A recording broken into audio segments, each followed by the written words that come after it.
But first, this is my tattered original copy of the Mothman Prophecies, 1975, before a lot of you were born. And kids, take good care of your things, all right? I'm going to read two brief quotes, before we get started. The first one is from the chapter, Take the Train. That year, I stood on hilltops and beaches with those crowds watching funny lights bob around in the night, but an uneasiness was overtaking me. Now, the Garuda was, John Keel saw kind of a connection between the Hindu mythology of the Garuda, the large bird, and his original title for the Mothman Prophecies was The Year of the Garuda. The faceless editors he was always talking about said, no, it's the Mothman Prophecies. The Year of the Garuda was at hand. A dark force was closing over a little town I had never even heard of, Point Pleasant, West Virginia. In a matter of months, I would be arriving there like some black-suited exorcist, lugging my tattered briefcase, waving the golden cross of science. My life would become intertwined with the lives of the people of the Ohio Valley, and of course, they were. And just one more. The second Mothman Prophecies quote Steve read was from Chapter 8, entitled, Procession of the Damned. While Mothman and Indracold attracted all the publicity and turned everyone's eyes to the deep skies of night, the strange ones began to arrive in West Virginia. They trooped down from the hills, along the muddy back roads, up the winding hollers, like an army of leprechauns seeking impoverished shoemakers. It was open season on the human race, and so the ancient procession of the damned marched once more. End quote. Steve Ward began his talk by covering the classic mythological story of St. Columba, an Irish missionary who supposedly encountered a water beast in 565 AD, and commanded it to flee to save one of his followers who was allegedly being attacked. My camera battery was dead at the time, so I couldn't record this brief part. The following is the rest of the presentation. Now, Loch Ness was, for many years, there was no long road by the water. But in 1933, they completed a road between Inverness and Foyers. And that's when the sightings of the Loch Ness Monster, or whatever this thing is, there had been many sightings before of something in the loch, but this is when the floodgates opened. That's Ted Holliday. And he had this, he published books on fly fishing and that sort of thing. And that's why he was there one day at Loch Ness. Now, when he was a kid, he was about 12 years old when they opened the loch, when they opened the road around the loch, and he was fascinated by it. He was like us. He was collecting clippings in the newspaper of sightings and so forth. And now if you're a researcher into this, this is a great book to get a hold of, although sometimes you have to go to third-party pirates to buy it. Constance White, in the 1950s, she talks about many of the classic sightings of the Loch Ness Monster. And you get a lot more information than in some of the other sources that we have seen over the years. Hugh Gray was driving his motor car along I'm getting ahead of myself. Hugh Gray lived at Foyers, and that's where one of the rivers comes into Loch Ness. And he's out for a walk. This is November 12th, 1933. He hears this upheaval of water, and this thing, the head seems to be submerged. He took 5 pictures. 4 of them came out blank. That's something I never knew about. And that's something that seems to happen often when people are trying to take photographs of whether it be Bigfoot or something anomalous. Of course, there was a lot of controversy about this. When you hear the story behind it, originally I thought it might be fake or a misidentification. I'm not really too sure of that right now. I think it may be a legitimate photograph. He said it was splashing around quite a bit, and that's why you get the blur. A great researcher, Robin Watson, wrote about, this is another really good book that covers a lot of aspects of the water monsters. I was fortunate to have him on my show, The High Strangeness Factor. And one of the books he wrote are When Monsters Come Ashore. Well, Nessie doesn't just stay in the water, apparently. She comes aboard on land occasionally.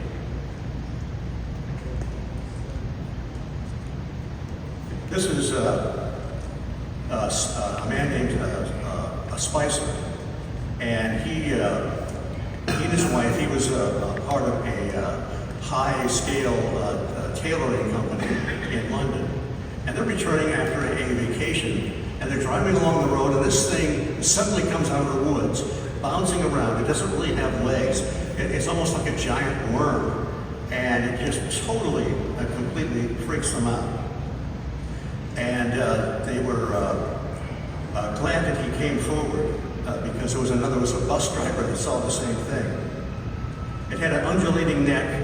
It was about 4 feet high, and just kind of slithered across the road into the woods and then into the water, and it was gone. This is Arthur Grant. He was on a motorcycle one night, and he's cruising along, and he sees this thing cross the road. Now, the other one didn't really have something that looked like flippers, but this did, which is interesting because it's not exactly the same thing. There was a bright moonlight out there, and he got a really good look at it. It had a long neck. It took about 2 bounds, and it was across the road. It's about 15 to 20 feet long, he said. He was a veterinarian. He had a good reputation, and some people said that they thought it was a hoax, but others said no, they don't really think so because of his standing in the community.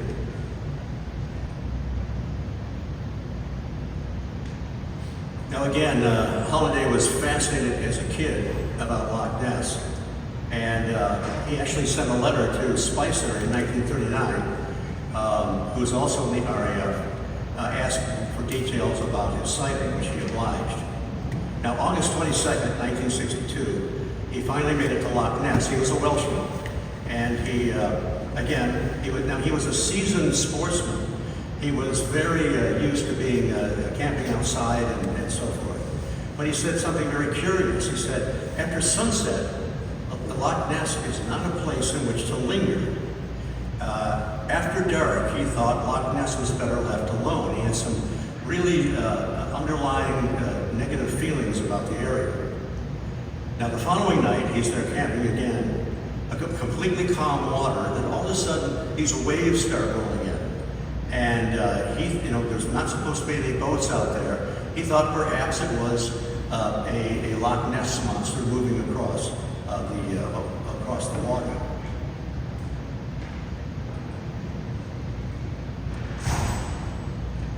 Now, one morning, he's still out there for a few days. At 6 a.m., he finally sees it. He sees one of the classic, not the neck, but one of the humps moving across the water. It's black and glistening, and he's up on a hillside. He's got a good view of this, and it's making a bit of a wake. And this is 1962. The thing submerged completely, and you could see underneath. It looked like you could see the creature, and it was about 45 feet long. That's the first time the idea came to him that maybe the plesiosaur idea doesn't work, and it really doesn't work because they're air-breathing. They were air-breathing creatures, and even if somehow they survived into this century, it doesn't make it. They'd be surfacing often. If you had even a colony of 20 of them, you'd be getting a lot more sightings than you ever had about the creature. So he wrote his first book, The Great Orm, which orm is just an ancient word for worm, and he talked about his ideas and many of the sightings and so forth, including the land sightings. And by 1965, he saw it 3 times. At the last year he saw it in three different locations. He kept driving around different parts of the loch. It stayed visible for a while. He got a really good look at it. Now, this is a picture I took back before most of you were born. I was in Europe for almost 4 months back in 1973. This is fall of 1973. This is near where the Foyers River comes down to Loch Ness. So it was quite an interesting experience. It was a decent day, a little bit hazy. But I had read Holliday's book about these things being on land. So while I was looking at the water, I also was looking over my shoulder occasionally, just in case one of these giant worms came bounding down the road.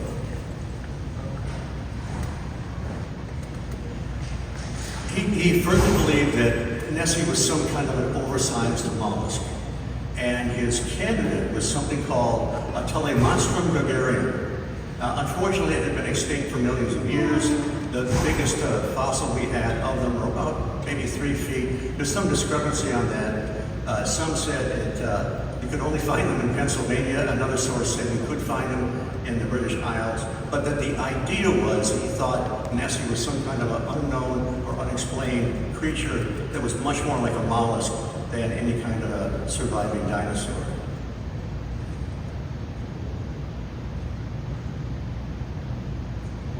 Tim Dinsdale was another researcher who spent hours on the edge of the loch looking for Nessie. Now, in 1960, he captured actually some film of something that he firmly believed was the Loch Ness monster. Now, this is not a very good picture. I remember seeing this covered in Fate magazine a couple of eons ago. And this was analyzed by, let me get this right, the JARIC, the Joint Air Reconnaissance Intelligence Center, which is affiliated with the military, and they are very good at analyzing photographs. They decided that this thing was animate. It wasn't an upturned boat. It left a wake. It was moving about 10 miles an hour. It was kind of a triangular shape, like a classic Nessie hump. And it was about 6 foot long by 5 feet tall. And of course it was debunked by a lot of people, but it did seem to be something legitimate, something really anomalous and alive. Now there's a lot of things that started to weigh heavily on Holiday. One of the things was that, and I think it was a second sighting. Now you've heard instances where people try to photograph Bigfoot or other creatures and the camera jams, or the film doesn't come out. Well, he had this classic sighting of Nessie after waiting all this time, the second time. And he raises his camera up like this, and the hump goes underneath it like that, almost as if it could read his mind. Now, one time is coincidence, 2 times is enemy action, according to Goldfinger, and 3 times is enemy action. And it was happening so frequently, he thought there must be something to it, something very strange. Also, there was a high level of UFO activity over Loch Ness. Holiday saw some himself. It was like a UFO hotspot, something we don't think about or talk about very much. This is Jan Sundberg. He was a Swedish journalist. He was investigating the Loch Ness monster, and he was in the Foyers area where the river comes down to Loch Ness. He finds this clearing. He's kind of turned around. He doesn't know where he is, and he sees this thing that he thinks is a submersible laying on the ground, and then he sees these 3 characters. And he thinks, well, they're guys in diving suits, right? Oh, I'm ahead of myself there. And but then he notices that there's something wrong about their movements. There's something wrong about the whole thing. They get inside it, and instead of, them hauling it off into the water, it goes up into the air and disappears over the trees. A classic close encounter of the 3rd kind. He said that he corresponded with John Keel and Ted Holiday.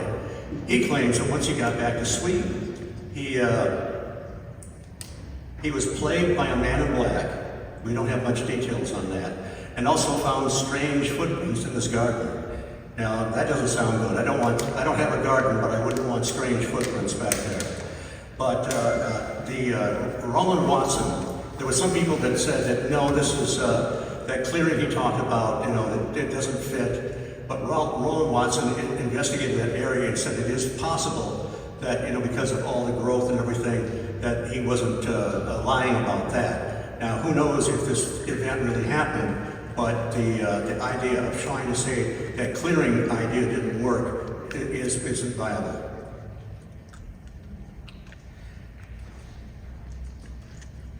This is an illustration of a horse eel. Holiday had spent many hours like Ted Dinsdale and others, and to no avail. It takes forever to get one of these sightings. But he heard about these creatures in Ireland, in lakes in Ireland. And a lot of the locals call them horse eels. And they're very similar to Nessie, maybe a little bit smaller generally. But some of these lakes are incredibly small and not very deep. So he thought there might be a chance of going there, maybe getting a sighting and maybe dragging nets through there to see what was going on. A guy named, he talked to, in his book, he interviewed several people, Stephen Coyne, Lake Nahum, and he talked about seeing a creature with a pole-like head, 2 humps. The dog alerted on it, and he could see a mouth and so forth. That this thing actually was moving toward his dog until he moved toward it, and it kind of backed off. Now this was in a very small, shallow lake, and some of the people that believe in these things say that, well, they actually can climb out of the lake and move into other lakes and survive that way. But nevertheless, there shouldn't be any fish population in any of these places. Now, he talked to several credible people. One, Tom Conley, 6 years before, and so about 1961, he had seen one in Crowland Lake. And he first thought it was an otter, but when he got a better look at it, it was about 14 feet long. He told a story that his parents told him that about 80 years before, one of these things got caught in a culvert, and it got stuck there, never got out, and they claimed it just melted away somehow. Anyway, this is just a couple instances. So there were a lot of things that, this is his second book. This is where he gets away from the mollusk, because he's recognizing all the really strange aspects of this phenomenon. There's even a sighting. There was a sighting in 1933 when the road opened. Mrs. K. McDonald said she saw something that looked like a crocodile or an alligator with these huge tusks.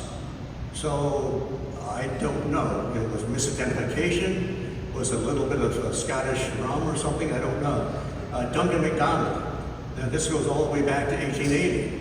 He was in the Caledonian Canal, which was on the one end of Loch Ness, and there was a boat had wrecked down there. He dove down to check it out, and all of a sudden he's pulling on the rope, and he wants to come up really quickly, and he wouldn't tell him what he saw at first. A few days later, he told him he saw something that looked like an oversized frog about the size of a goat sitting on an underwater shelf, and it scared the hell out of him.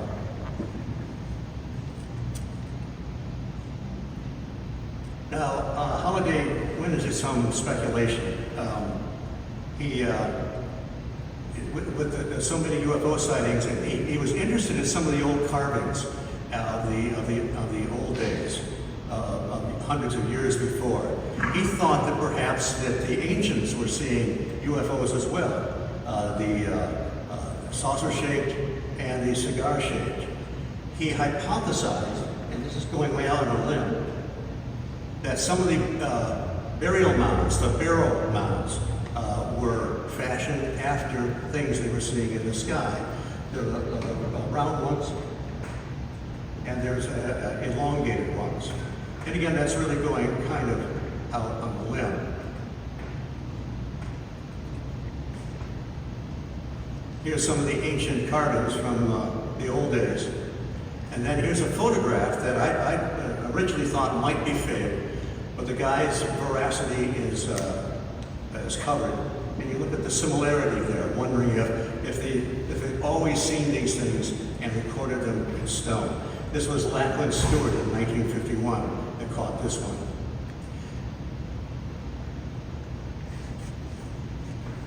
Colin Wilson, who was a big champion of Ted Holliday, the great British researcher, thought that Holiday was probably being influenced by Carl Jung to some degree.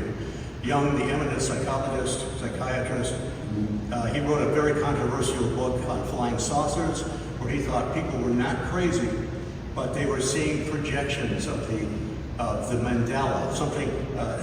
He thought these were symbolic of the collective consciousness of good and looking for perfection. Of course, that didn't cover the negative side, but nevertheless, it couldn't. Holiday thought that, well, perhaps the one side that presented the good side, or man's yearning for good, is what I should say. But he thought perhaps the Loch Ness, Nessie, was the worm that was representing the evil side of the human consciousness. Goldsby, this was a folklore from 1897. It talks about Loch Lagan, and whether they were seeing a creature by day, and by night they would see an orb traversing the same area. We've heard about, okay, this is what we have to do the Keel crash course here, since we're getting into the weird stuff. He was trying to come to grips with why these things seem to pop in and pop out. Where are they coming from? In Strange Creatures from Time and Space, he starts talking about window areas. And then he advances these ideas in Operation Trojan Horse, where he pulls together psychic phenomena, UFOs, and cryptids. A book I resisted initially many years ago, but really changed my thinking. He thought that some of these elements were, he talked about paranormal mimicry, that if you think about the way UFOs have manifested over the years, the strange lights in the old days were thought of as anything from fairy lights to witches carrying their lanterns on their broom. Then you had the Foo Fighters. You have this whole evolution of something that is very similar, but seen in a different context. Again, we're really doing the crash course here.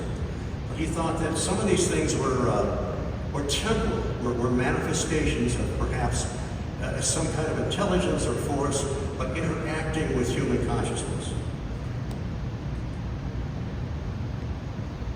That's one of my favorite words. He talked about transmogrifications of energy. Again, suggesting that whatever the source is, some of these things are very temporal, but they do become physical. They leave footprints and so forth. And like Nessie even leaves awake if Nessie is something more ethereal. And ultra-terrestrials is a name he used to get away from the extraterrestrial idea, thinking that some of these things are natural conditions of the planet. He did not think that all cryptids were paraphysical. He thought some were actually physical, and even named some of the water creatures as possibly being real unknown creatures. But he probably thought Nessie was a little odd because he corresponded with Ted Holiday and they influenced each other. He even thought at the old days, he thought the Yeti might be a real flesh and blood creature. Jim Mars wrote about the remote viewers, the military remote viewers, and they, it's very interesting. I don't have time to go into all of it, but one of their targets was Nessie, and they were getting these bulbous creatures with long necks and so forth. But then, remote viewers can follow these things of where they come from, where they go. These things would often just disappear. And that, my friends, is a holy crap moment.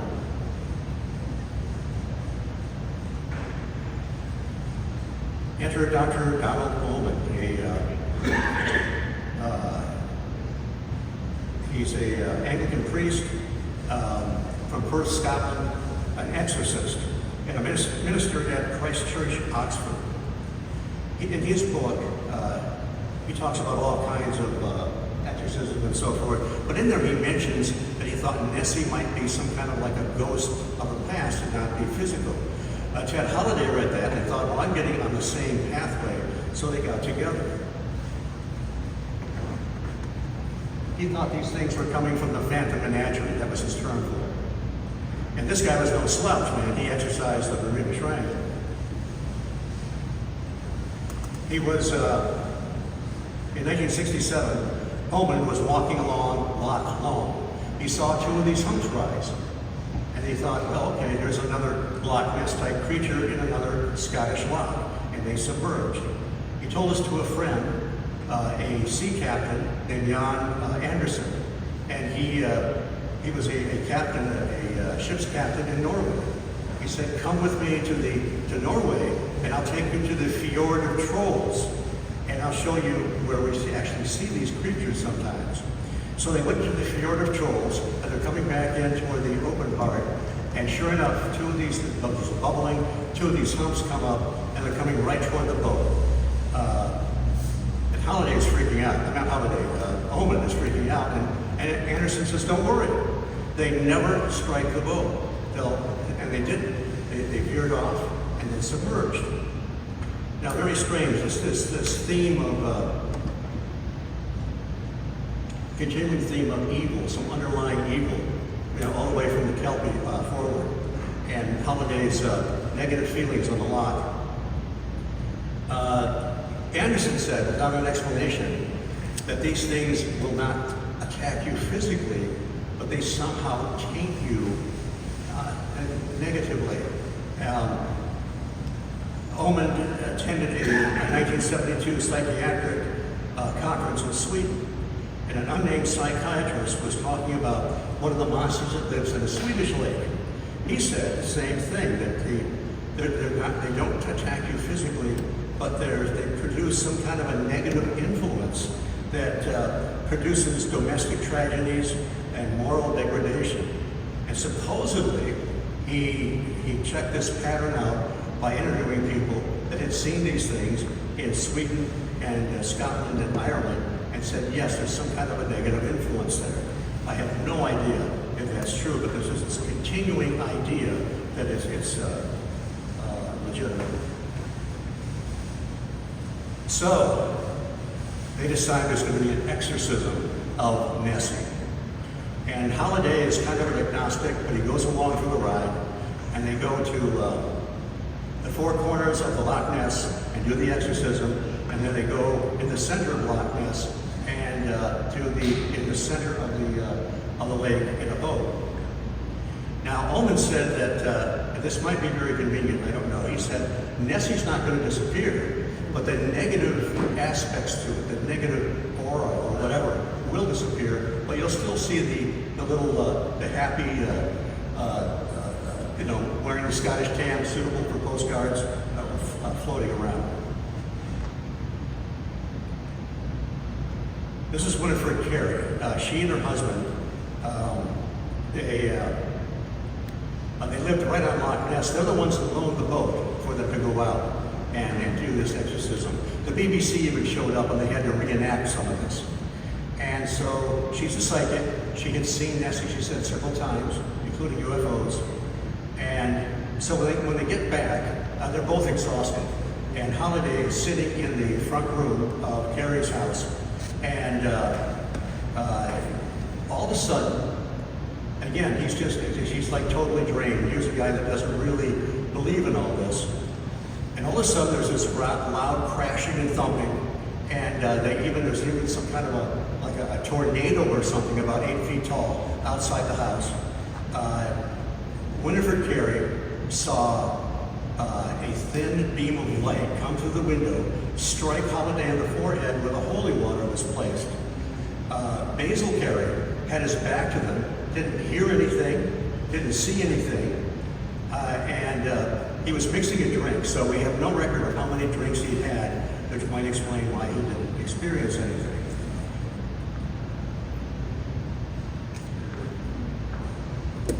Holiday wrote his third book. It was a manuscript, really, The Goblin Universe. He submitted it to Wilson. Wilson loved it and said, I will submit it to my publisher. The next day, Holiday wakes up early, and he's got his trailer there.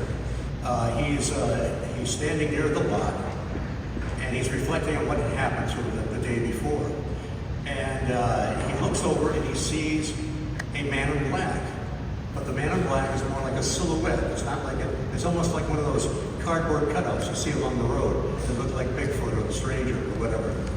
And he rubbed his eyes and wondered, what am I seeing something? He had a hell of a day the day before. So he starts walking toward it to see if it's real. He's going to act like he trips and bumps into it. But he hears kind of a whistling noise and it disappears. It's more like an apparition.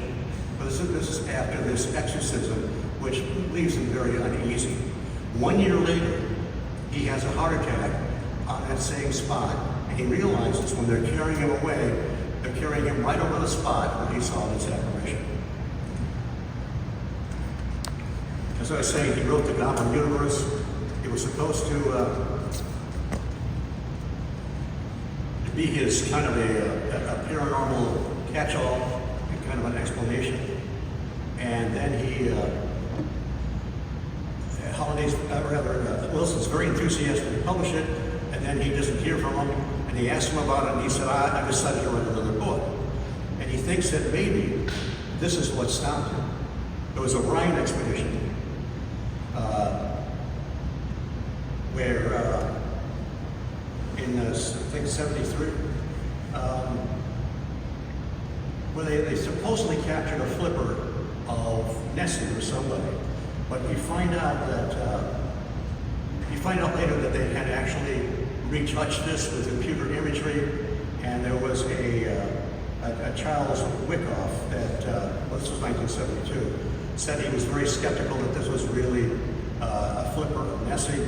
But it doesn't really matter. I mean, if we're dealing with this paraphysical element, because even the remote viewers that saw Nessie and they kept disappearing, when they saw it on the water, it was leaving a wake like it was physical. Olskin House, I have to mention Aleister Crowley, the weird magician or whatever, he lived there. He was doing this incantation that was going to take 6 months that he never finished. Some people think he created the Nessie phenomena. Nope. Nessie was around a lot longer before he was, but I had to mention it.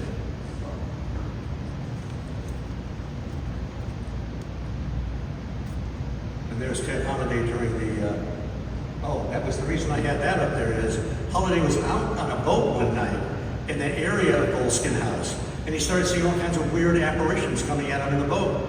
Nothing had touched him or attacked him, but he blamed it on the strange person of Aleister Crowley. And then, things might have changed for Holliday again.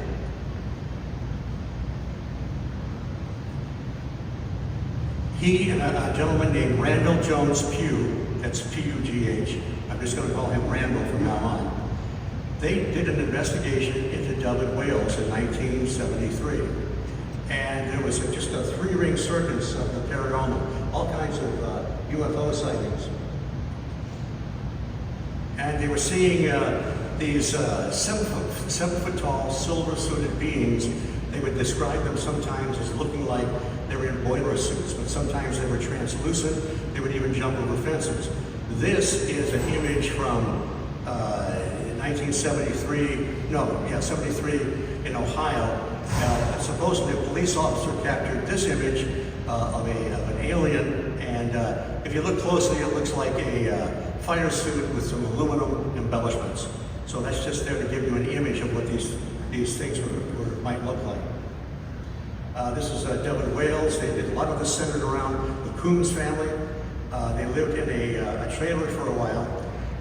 They were having poltergeist phenomena in there. They were seeing a vision of Mary if they looked through a window in their trailer, and it would appear every night at 10 p.m. and then morph into an image of Jesus and fade away. Supposedly several hundred people saw it. A lot of people think that some religious apparitions are legitimate and some are more paranormal mimicry, for example. These things were seen looking at people's windows. They were seeing egg-shaped craft. There were landings. There were orbs chasing cars. One little girl, actually several people saw these silver-suited beings in conjunction with these egg-shaped objects, and they even saw the little short guys about 3 foot tall with curved noses and slanted eyebrows. It looked kind of like something out of like a leprechaun or something.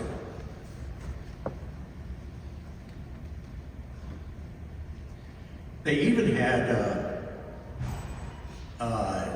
displaced cattle. Let me see if we got the other images here. Yeah, okay, good. Billy Coons was a dairy farmer. One day, 100 cows vanished. That was all locked up in their pen, and just vanished the next morning. They found them a half-mile away at the Broadmoor farm, and they thought, well, okay, it was a prank. Somebody opened the gate. They herded these cows that they have to herd by the window where they sleep. They have to, but they've had to herd them all the way over to the Broadmoor farm because you have to make a 90-degree angle to get there. So, okay, maybe it was just an elaborate prank. The next day, or the next couple of days, Coons goes to separate 16 of his cows into a pen.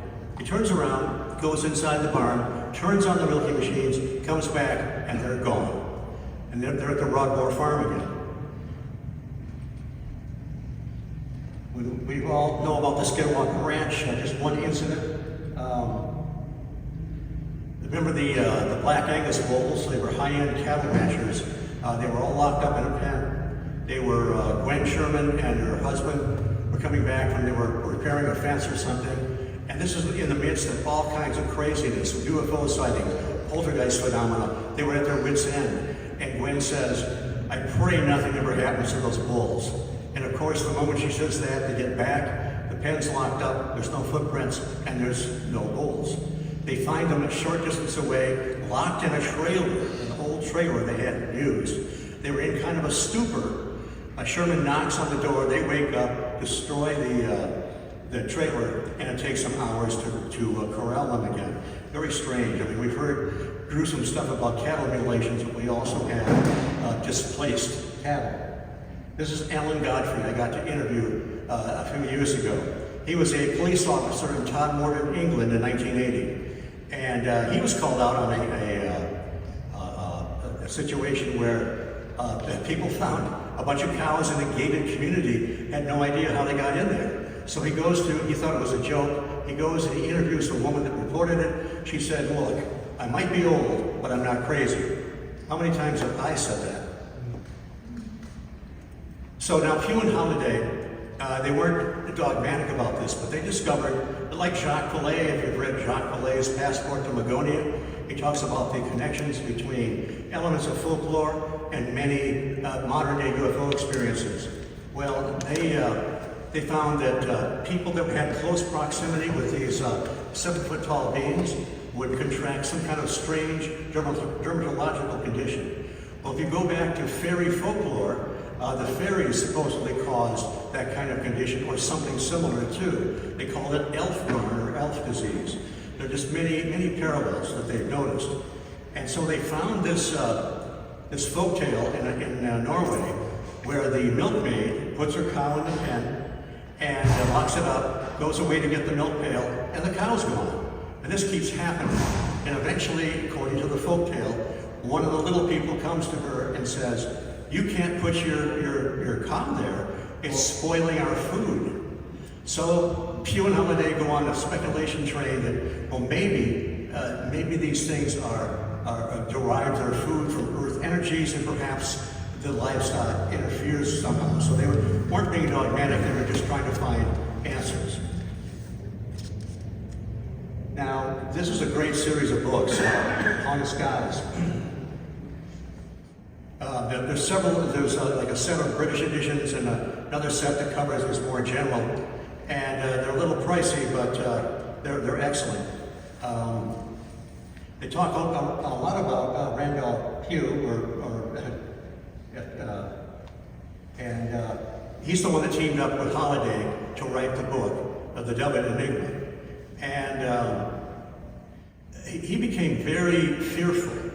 He's one of these people that went from thinking UFOs were extraterrestrial, and not just paranormal, but actually evil.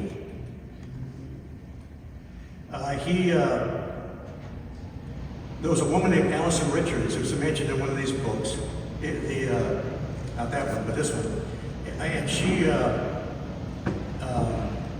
she was in contact with Randall Pugh, and this is apparently F.W. Holliday. He died. He had that heart attack a year after he saw the Man in Black, but another 5 years later, he had another heart attack while he was investigating a UFO sighting at Loch Ness. This seemed to really disturb Randall Pugh. By this time, he had kind of looked at the UFO problem as something actually satanic. Now, I don't go that far. I mean, there's a negative aspect to this. Keel recognized it, but I think he fell way short of saying this was demonic. He talked to this woman, Allison Richards, and he said, "Do you have any UFO books?" And she said, "Well, yeah, I've got about 200. He said, "Burn them. Destroy them. Take them in front of your house and burn them." He had burned all his books. That's how crazy he went. He said, "Satan is alive and piloting a UFO." And no, she said that he went from UFO investigator to demonologist, which is kind of strange. Now, we have to look at the other side of this. And Preston Dennett has written a lot of great books. This particular book, it's bizarre. I mean, there's all kinds of healings associated with close encounters of UFOs. Different parts of the body, terminal ailments and so forth. In a few of these cases, people are asking for help. In most cases, it's just the experience of the close proximity where they get these healings, and sometimes permanent, sometimes not. But it's almost like you've got the negative side, the side that creates the belief in demons, and then the angelic side. You've got these two different poles to this crazy phenomenon. He talks about several instances where UFOs helped people. There was one where people were in a boat race and they were lost, and there was a storm, and some kind of an orb formed and led people to them. There was a woman that was being attacked and molested, and some kind of phenomenon, like a UFO phenomenon, manifests, and the attacker gets the heck out of there. This was an interesting one in Arizona. A woman gets off of one of these logging roads, and it gets narrower and narrower, and it's on the edge of a cliff, and she thinks, "Oh my God, I'm going to have to try and turn around." And she does so, and one of her wheels goes off the road. And so this black car shows up. There's these four strange men in there. They're like classic Men in Black that look a little bit odd. And they get out with, she said hello, and they didn't say anything. They somehow, they grab different parts of her car and turn it around so she can get back off this road. And then she leaves. I mean, it's just very surreal. And she doesn't see them on the way back. She goes into town. She's exhausted somehow. She stays in a motel for about 3 days to recover, and she thought, boy, that was a strange experience, but if they didn't show up, she would have been, it would have been it. She had dogs in there. She was trying to get her dogs out, but when she was maneuvering to do that, the car was doing one of these things like you see in the movies. Okay, I've got one more incident to tell you. It will not illuminate anything, but it to just show you more of the strange path we're on when we're trying to suffer and cipher through this. I was to attend Michigan MUFON meetings headed by Bill Konkoleski. They were great meetings. We'd meet there on a Sunday, and you would get a brunch, and then he'd have a speaker. But sometimes the best parts were sitting there with people, hearing about their experiences, and me being a person that has virtually no experiences. So this one nice lady said to me one time, "Would you like to hear my Man in Black experience?" Now, when someone asks you if you want to hear their Man in Black experience, you say yes. She and her husband, this was years ago, she was a bit elderly, and so back in probably in the 60s, that wasn't it, that could be me, never mind. Anyway, they were hitchhiking around Las Vegas. They had gotten married. They were on a really tight budget, and so this black car picked them up. Two men in classic Men in Black apparel. I asked her if they looked a little odd or a little different. They did not. They looked normal. And so she volunteered one aspect that was kind of strange. She said the dashboard had flashing lights on it. It was all lit up. And I thought, I've heard that in John Keel's book, The Mothman Prophecies. Jay Perra, who was supposedly given a ride by a man in black named Mr. Apple, A-P-O-L, had said the same thing. There's been a couple more reports of that, but they're not common. I mean, she may have known about it and added it to it, but who knows? And so they drove them along a ways, and they said, okay, we're ready, we want to get out now. And so they stopped, and one of the men turned around and looked at them and said, we think you need to stay a little bit longer. And then they both fell asleep. They woke up sometime later, and they left. They thanked the men. They did not recognize how bizarre this experience was at the time. They walked to a motel room, a cheaper motel, and the man behind the counter just about fell over, and he said, well, thank God you guys didn't get here any earlier. And she said, why? It turned out that another couple that was dressed similar to them, didn't look like them, really, but they had robbed a store, and they could have easily been mistaken for them, but they had just been apprehended. So we've all heard stories of angelic intervention. An individual is in dire straits, or a group of people are in trouble, and some mysterious stranger shows up and helps them out. And then before long, that stranger is gone.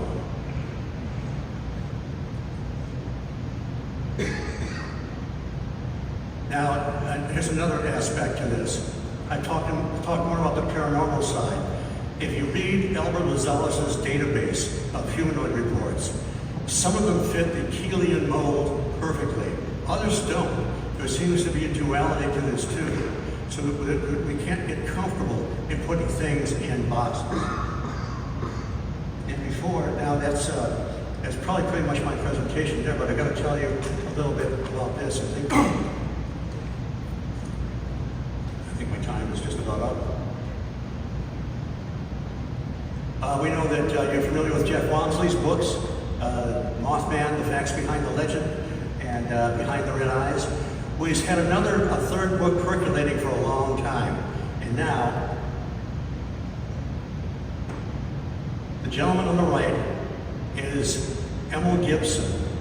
You know, we remember the Scarberries and the Mellets were chased by the Mothman November 15th, 1966. There was a few days before that, there were 5 grave diggers in Clendenin, West Virginia. They saw this thing, whatever it was. This man is the last surviving grave digger. He kept this quiet from his family until 2 years ago. A couple months ago, he just walked into the Jeff's store and said, I want to tell my story. And now the thing is, he actually didn't see it. He was deep in the grave digging. And the other one saw it, and he heard the commotion. They pulled him out, and by that time it was gone. He said, by the looks on their face, they weren't lying. Last summer, Roger Scarberry came forward, the man driving the car that night. You know, they all gave initial interviews way back in the day, and then some of them just shut up for over half a century. Roger came to Jeff last summer and said, man, I'm tired of people telling my story and getting it wrong. So Jeff got a long-form interview with Roger Scarberry that will be in his next book. And I was not part of that, but unfortunately it's under double secret probation. I can't read a word of it, so you'll read about it in Jeff's book. But one thing I can tell you, the day before, Roger Scarberry, when he was setting up the interview with Jeff, he said, Jeff said to him, Roger, just tell me, did it really happen? And Roger said, it scared the hell out of us. And very shortly after that, Connie Carpenter came forward. If you've read the book, she was the one driving past the Mason County golf course, saw this thing, received a case of conjunctivitis. So her testimony, updated, will be in his book. Don't ask him when it's going to be. Jeff's super busy, and the last thing I'm going to ask him, Jeff, when's that damn book coming out? I don't know if you can still get down there, but I'm not selling any them here today. Mark Randall is. He and I co-authored a book called Mothman, High Strangeness.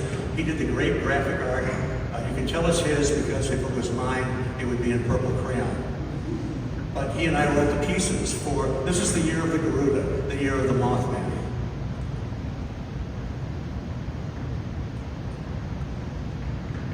And I have a podcast called the High Strangeness Factor on the Paranormal UK Radio Network with Annie Mercer and Susan Bastille and many platforms. And shows that go back 5 years. Allison was here a few years ago debunking the Chicago Mothman. I'm also on the Mac would shoot me, but he wouldn't shoot me, he might flog me. If I don't mention Mac Mooney's Military X-Files, I'm on as a correspondent. It's a crazy show. And this is the way I end all these presentations. This is me a few years ago, when I used to have to come down from Michigan to get a motel and beat the traffic. Now I just live on the same street that the Scarberries and the Mallets were chased by the Mothman. Anyway, that's me saying goodbye a few years ago, tearfully. And as we know, the truth is always revealed in the end. Thank you.